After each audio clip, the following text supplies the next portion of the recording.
Good morning, everyone, and welcome to this new video. And happy weekend to everyone. Now, here's a question that one sister asked me, a message believer. This is his question. She said, "What is the first thing that God appreciates in His children?"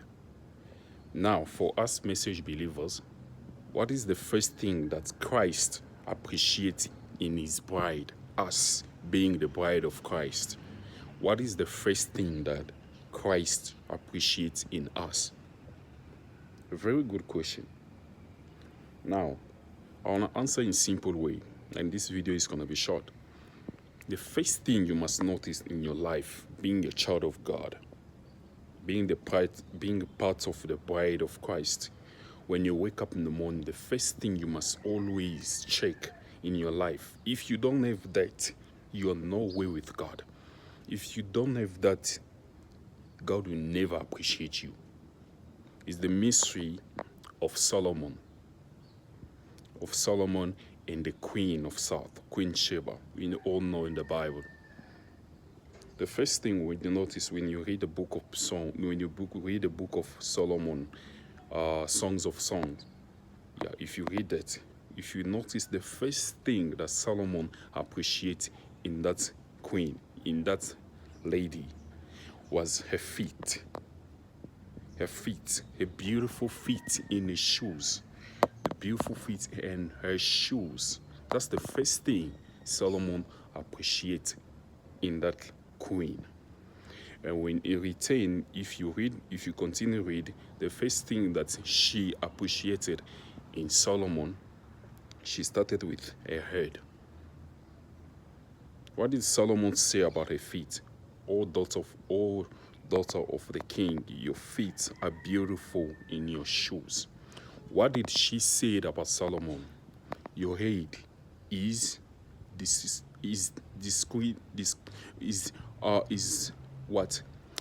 differentiate among all the head, the wisdom. Now I'm not talking about what she appreciates in Solomon, but I'm talking about what Solomon appreciates in her.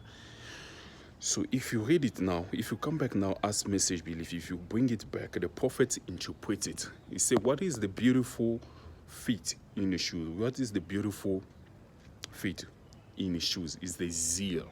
What is the feet? What is the shoes? Is the zeal of God. Is the zeal of going to church.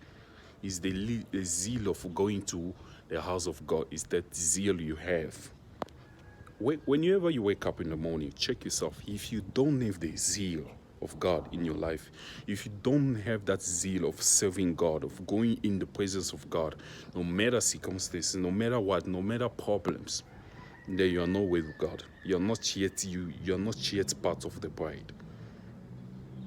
Because some of you now becoming like usual now. If there is a lot of misunderstanding, you stay at home. If somebody disappointed you, or a brothers and sister disappointed you in the church, you stay at home. Now then you don't understand anything yet. Then you don't have the zeal of God. You don't have the zeal. You're not part of the bride. The first thing that God appreciates in His children is the zeal of going to His church. That's why King David, no matter how rich he was, how God blessed him, but he said his joy was in the house of God. That's why he said, I was glad when they said unto me, let us go into the house of God. That's where his gladness was. That's where his happiness was, in the house of God. So where is your happiness?